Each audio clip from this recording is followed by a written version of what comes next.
But Did most people at that time only serve on one cruise, or did some people stay on?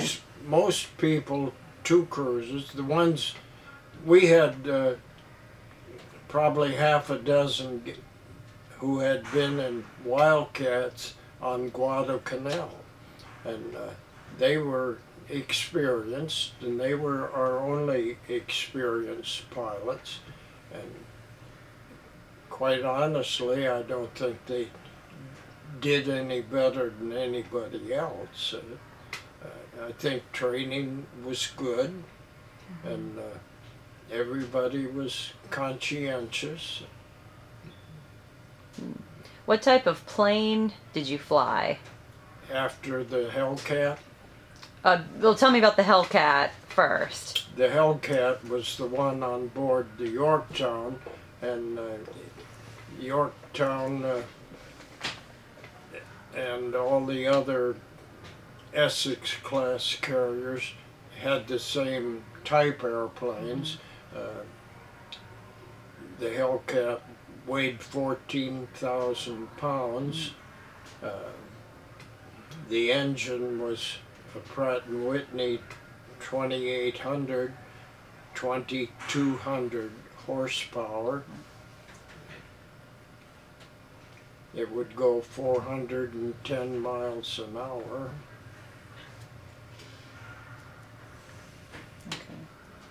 And that's the type of plane that you had your training with? Right. Okay, so Yeah, you knew that that was going to be the type of plane you'd fly. They, of course, kept improving in their judgment and changing models some. There'd be some modification. It was called the F6, F3 to begin with, and then the 4 and the 5. And we flew 5s primarily out there. They changed the color scheme, and I don't think there was much difference actually after that. Of course, your radio changed. It got UHF, where we had VHF to begin with. And as I say, I don't think there were too many things that were noticeable. And we retrained to go out again in the same airplane. And then when I got in the Ready Reserve and flew that, we went into Corsairs, F4Us, which were primarily the same thing as a Hellcat. They were a little faster, and they were the bent wing one. And after that, we went into the Bearcat, which was the F8, had the same engine, weighed about half as much, would climb 6,000 feet a minute, would go, I think about 470, sort of forgotten, cruised about 350. Temperature in the cockpit was extreme because the motor was closer to you. I took a thermometer up with me in July. It was 115 in the cockpit, and you not only were soaked, you didn't smell good. Nah. Oh boy. So when you were first doing all this training, did you know that you'd be going to the Pacific theater of the war as opposed to Europe? I think I had that anticipation. The Navy's biggest job was, in the fighter attitude, was the Pacific. There were some, but not many, went to Europe, and I think the majority of those were to England, and I never heard much about them. I think the Hellcat was given to the British as well, that they flew some. Now, whether they were carrier operated, I assume perhaps, but that's the only other country that I know of that had the Hellcat also. What would you say your favorite part about being aboard the Yorktown was? Learn to get along with people. And, of course, as a pilot, you're not associating with anyone else but the pilot, so no big problem really. And of course, I'd lived in a fraternity house, so I was used to being around braggarts and whatnot. What fraternity were you in? Tau Kappa Epsilon. Okay.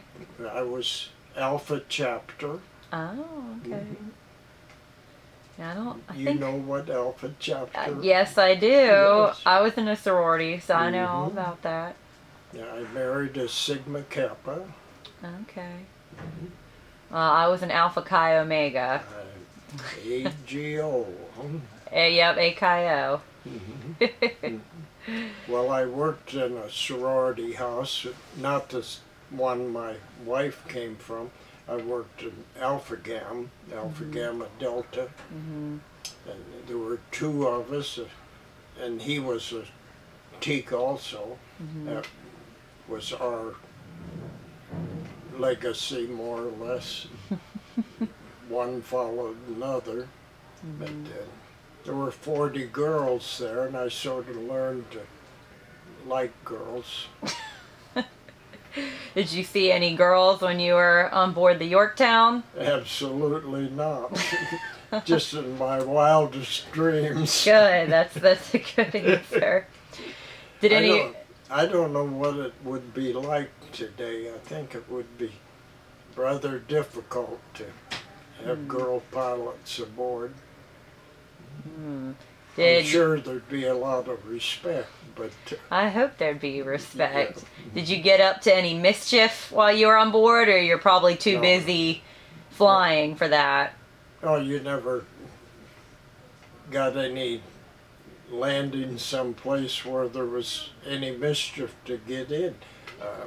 We'd come back to Ulithi Atoll, which was not too far off of the Philippines, and the ship would refuel and rearm and that. Of course, you could refuel underway, and they did that.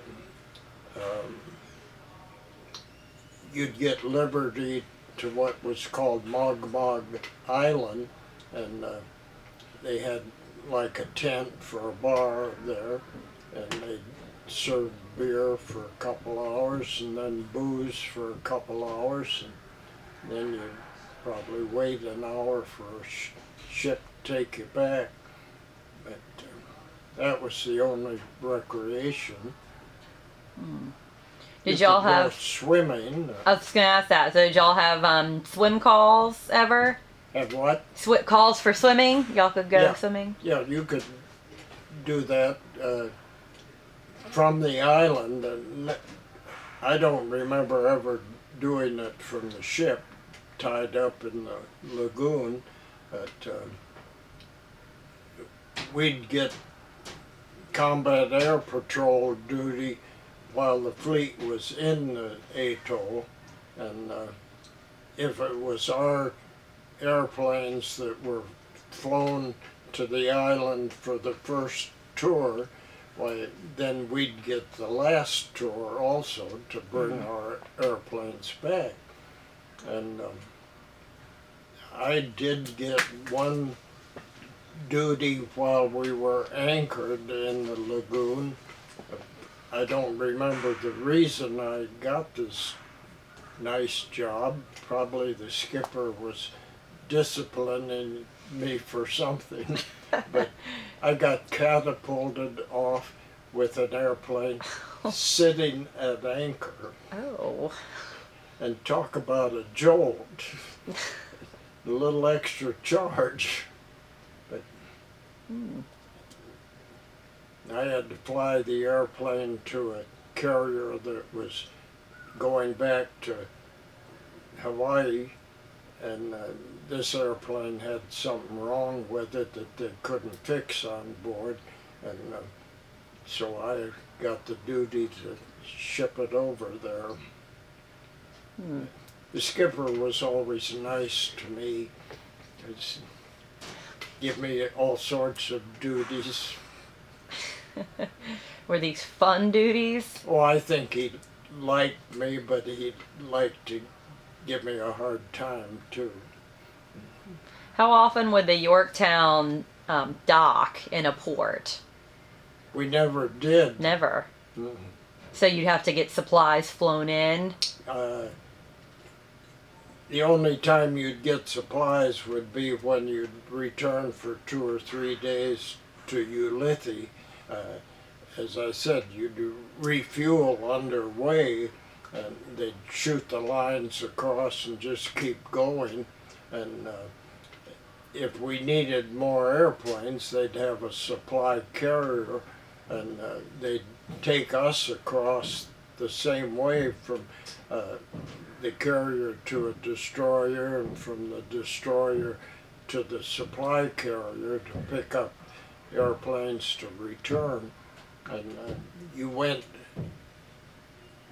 the ships are rolling, and they shoot that line across, and then they shoot a bigger line after it, pull it, and put like a canvas bag on rollers, and you sit in that, and they pull you across while the ships are going. Mm. And of course they splash you, make sure you get wet. And, they never get the parachutes and the radio gear wet. It always stays dry, but the pilot always gets wet. Must be inborn. So when you heard the war was finally over, what was your initial reaction? Get a drink.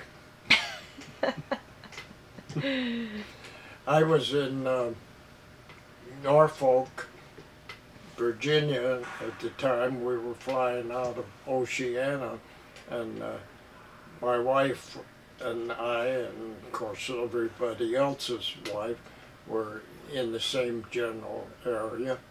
And I believe my wife was heavily expecting at the time, and a couple of others also. I can remember her eating dill pickles and drinking milk, and it almost turned my stomach to think about it, and still does. But she had a craving for that. But I had enough points to get out, and the skipper nicely told me he'd like me to stay, and I suppose he told everyone that, but I told him I could make a living outside the Navy as well. Mm. As I said, I missed flying and went back in the reserve, and flew every month, flew every year, 2 weeks. And I got to fly jets before I finished. And I flew the Cougar up here. Very cool. Mm-hmm. So were you gearing up to go back to the war when you found out that it had ended? Yes. Okay. That's what we were supposed to do. Of course, it takes the wind out of your sails when the war is over, and you just think you're like a dinosaur. You're not needed anymore. So you were 22 when you first got on board the Yorktown? I was 22 when I first started flight training. Okay. In 44 I was 24, and 45 when I was reforming I was 25. Okay. When baby was born I was 26. That's almost how old I am. Any final thoughts you have about your time aboard the Yorktown? I appreciate the interview, and I appreciate meeting you. And All right. Well, thank you so much for your time and for your service. no charge, or do you send a? Oh, I'll send Do you this want to to know you. where to send the check?